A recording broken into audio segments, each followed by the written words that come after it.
Nos últimos dias, um oficial da Força Aérea Americana deu umas declarações bombásticas dizendo que o governo americano estava ocultando ali restos de naves alienígenas e até naves com material biológico não humano. Essa declaração, logicamente, reaqueceu bastante esse debate milenar sobre a existência de extraterrestres. E quando eu digo milenar, é porque esse debate é milenar mesmo. E nesse vídeo aqui eu vou provar isso para vocês, mostrando, por exemplo, o que Aristóteles, São Tomás de Aquino e figuras desse calibre pensaram, escreveram e registraram sobre a possibilidade de vida extraterrestre. Estou falando sério, isso aqui não é alienígenas do passado, não. Estou falando de história documentada, registrada em controvérsia. E eu acho que a gente pode começar puxando a conversa por Tomás de Aquino, esse grande teólogo medieval, talvez o mais influente de todos os teólogos medievais, que na Suma Teológica, o seu principal trabalho, na questão 47, artigo 4º da primeira parte, levanta a seguinte questão: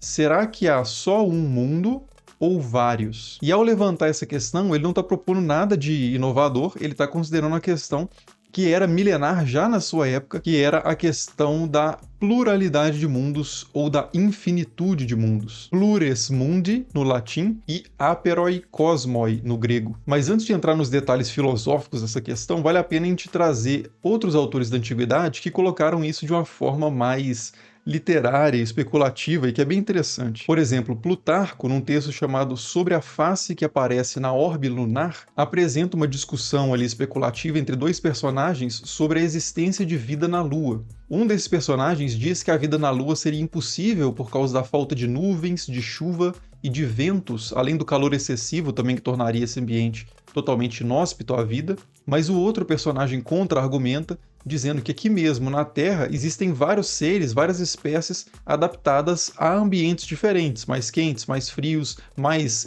úmidos, mais secos, e que essa mesma variedade biológica, essa possibilidade de aclimatação, de diferentes espécies, poderia se aplicar também ao caso da biologia lunar. Outro texto bem interessante nesse sentido é o Histórias Verdadeiras, do Luciano de Samosata, que conta a história de uma viagem de navio à Lua, que na verdade acontece sem querer, porque o navio estava indo para outro lugar e ele é pego por um tufão que o arremessa na Lua, mas de qualquer forma, uma vez que os navegantes acabam parando lá na Lua, eles são recrutados pelo rei selenita, o rei da Lua, para lutar numa guerra contra os habitantes do Sol, os Heliotas, que estavam em guerra com os selenitas por causa de Vênus, que ambos queriam transformar em uma colônia. E finalmente tem um texto um pouco mais tardio e que é atribuído a Plutarco também, mas provavelmente não é de Plutarco, que diz que os pitagóricos, os seguidores do filósofo Pitágoras, acreditavam que a Lua era terrena, era habitada como a nossa Terra e continha animais de tamanho maior e plantas de beleza mais rara do que o nosso globo oferece. Os animais, dizem os pitagóricos, segundo esse texto, em sua virtude e energia, são 15 graus superiores aos nossos,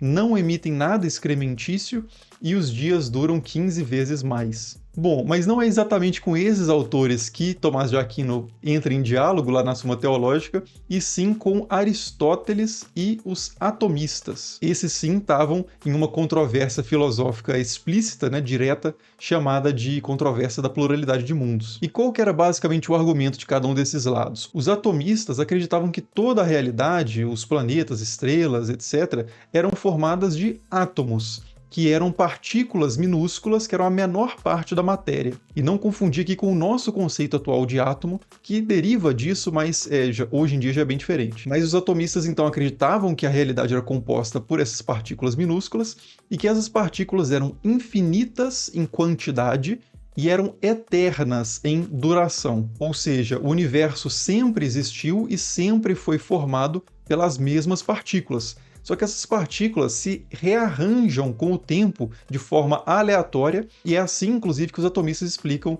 a origem do nosso cosmos, da forma do universo que nós temos hoje. Seria por meio dessas colisões e rearranjos aleatórios. Bom, mas o que isso tem a ver com a possibilidade de vida fora da Terra? É que, segundo os atomistas, como os átomos são infinitos e a nossa realidade foi formada pelo arranjo acidental de átomos, então é possível que um mundo surja por meio desse rearranjo aleatório de átomos. E se é possível que isso aconteça, e o tempo é infinito, e a quantidade de material disponível é infinita, então tudo o que pode acontecer vai acontecer ou já aconteceu ou está acontecendo. Então sempre houve vários mundos, ainda há vários mundos, e haverá vários mundos. Pensa o seguinte, se você tem infinitas pessoas batendo num teclado aleatoriamente, durante um tempo infinito, cada uma dessas pessoas, em algum momento, vai escrever, sei lá, a palavra inconstitucionalissimamente. E isso vai acontecer infinitas vezes e para cada uma dessas infinitas pessoas. Então, da mesma forma, uma infinidade de átomos numa quantidade infinita de tempo vai formar uma infinidade de mundos. Bom, e como é que os aristotélicos vão contra-argumentar aí, né? É que a física de Aristóteles, na verdade, ela é bem diferente da física dos atomistas. Segundo Aristóteles, a realidade ela é composta por 4 elementos, na verdade 5. São a terra, a água, o ar, o fogo e o éter. A nossa Terra e nós mesmos, todos os seres vivos, são compostos dos 4 primeiros elementos, em diferentes proporções. E cada um desses elementos tem um lugar natural na ordem cósmica, um lugar no cosmos, no universo, que eles ocupam naturalmente. E quando eles estão fora desse lugar, eles tendem naturalmente a se mover em direção ao seu lugar natural. Então, por exemplo, o lugar natural do elemento Terra é o centro do universo. Então, se eu arremesso um objeto que é constituído principalmente por terra na direção contrária ao centro do universo, a tendência é ele cair, é ele ir em direção ao centro do universo. Essa é a explicação, inclusive, da gravidade para Aristóteles. Por outro lado, se a gente pegar outro elemento que é o fogo, o lugar natural do fogo é na periferia do mundo sublunar, ou seja, numa esfera que está abaixo da Lua. Consequentemente, quando a gente acende uma tocha aqui na Terra, próximo ao centro da Terra, a tendência é o fogo querer subir, ir para o seu lugar natural, por um movimento natural, em direção ao seu lugar natural, que é a periferia ali do mundo sublunar. E, finalmente, os planetas e as estrelas que a gente vê quando a gente olha para cima, ou seja, no sentido contrário ao centro do universo, que é o centro da Terra, são feitos de um 5º elemento, que é o éter, que se comporta de uma forma totalmente diferente dos elementos aqui do mundo sublunar, do mundo abaixo da Lua. O éter, segundo Aristóteles, tem um movimento que é circular, e os objetos de éter ficam perpetuamente em órbitas circulares perfeitas. Por isso que eles nem se distanciam e nem se aproximam do centro ou da periferia do universo. Mas beleza, né? O que tem a ver essa física toda aristotélica com a questão dos alienígenas? É o seguinte, é que então, segundo Aristóteles, se a Terra tem um lugar natural, que é o centro do universo,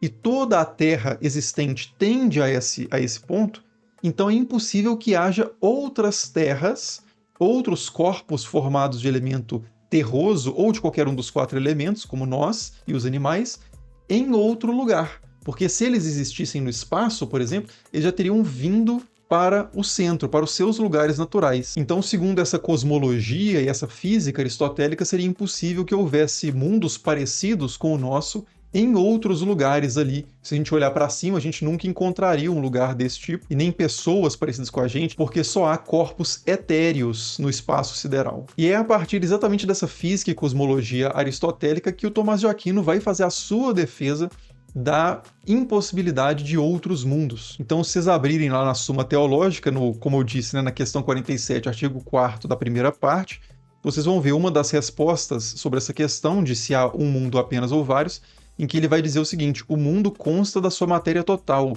pois não é possível existir outra terra diferente desta, porque qualquer outra, onde quer que se achasse, tenderia para o centro desta. E a mesma razão vale para os outros corpos, que são partes do mundo. E vale dizer também que Tomás de Aquino usa argumentos teológicos também contra a ideia de muitos mundos, e um deles interessante é o seguinte, é que Deus, sendo perfeito, expressa a sua perfeição também na sua criação. E se existissem 2 mundos e eles fossem ambos perfeitos, eles seriam idênticos, o que tornaria pelo menos um deles supérfluo, que não é uma característica de uma criação perfeita. E caso existissem vários mundos e eles fossem diferentes, então alguns deles, né, todos eles menos um pelo menos, teriam que ser imperfeitos, porque se 2 coisas são perfeitas, elas têm que ser idênticas. Se uma tem uma qualidade que a outra não tem, então faltou algo a uma delas, portanto, uma delas é imperfeita. Consequentemente, se Deus decidisse criar vários mundos diferentes, ele teria que criar mundos imperfeitos, o que não bate com a sua perfeição criativa. Agora, é claro que essa não era, não seria, não poderia ser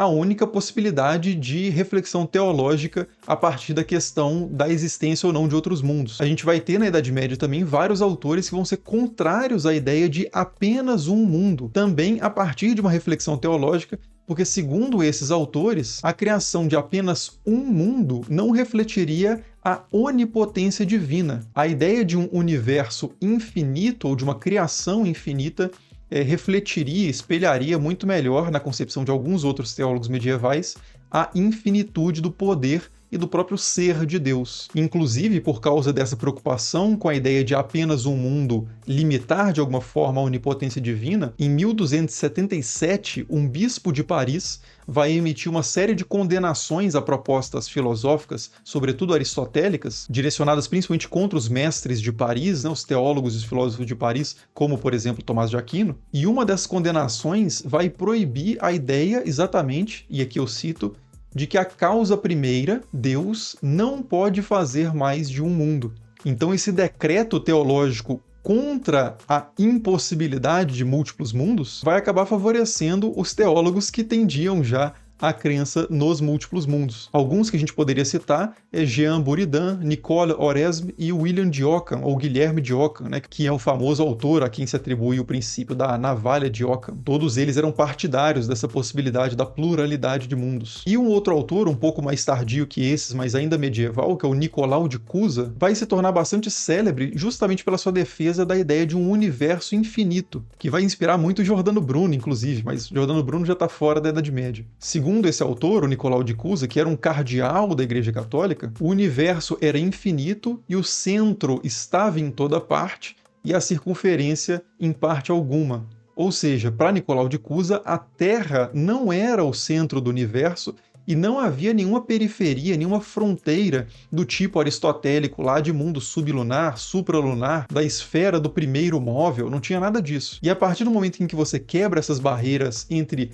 mundo sublunar, por exemplo, com 4 elementos, e mundo supralunar com outro elemento completamente diferente, isso te permite pensar que os outros astros que a gente vê no céu talvez não sejam de um tipo, de uma qualidade, que tenham características muito diferentes do que a gente vê aqui mesmo na Terra. E é exatamente esse o caminho que o Nicolau de Cusa vai perseguir na sua compreensão do universo. Para ele, os outros astros, aquilo que a gente vê quando a gente olha para cima, não é de natureza tão diferente, tão distinta do que a gente vê quando a gente olha para frente ou olha para baixo. E por isso ele vai propor uma ideia, pelo menos como suposição ou especulação, que é a seguinte: vida, como existe aqui na Terra, na forma de homens, animais e plantas, deve existir, suponhamos, em uma forma superior nas regiões solares e estelares. Em vez de pensar que tantas estrelas e partes do céu são desabitadas e que apenas nossa Terra é povoada, e talvez com seres de um tipo inferior, vamos supor que em cada região há habitantes diferentes em natureza por posição e todos devendo sua origem a Deus, que é o centro e a circunferência de todas as regiões estelares. Esse é um texto medieval, hein? E em outro ponto ele ainda continua dizendo o seguinte: pode-se conjecturar que na região do Sol existem seres solares brilhantes e intelectualmente esclarecidos e por natureza mais espirituais do que aqueles que podem habitar a Lua, enquanto os habitantes da Terra são os mais grosseiros e materiais. Bom, e se a gente for, de fato, entreter essa ideia de vida em outros astros, né, e como, de fato, os teólogos medievais entretiveram essa ideia, a gente vai ter que considerar também outras implicações teológicas, que foi, de fato, o que eles fizeram. Então, por exemplo, se há seres no Sol ou na Lua, eles descendem de Adão, que foi criado, segundo Gênesis, na Terra, e se eles não descendem de Adão, eles pecaram, eles carregam o pecado original, já que o pecado original foi transmitido a partir de Adão?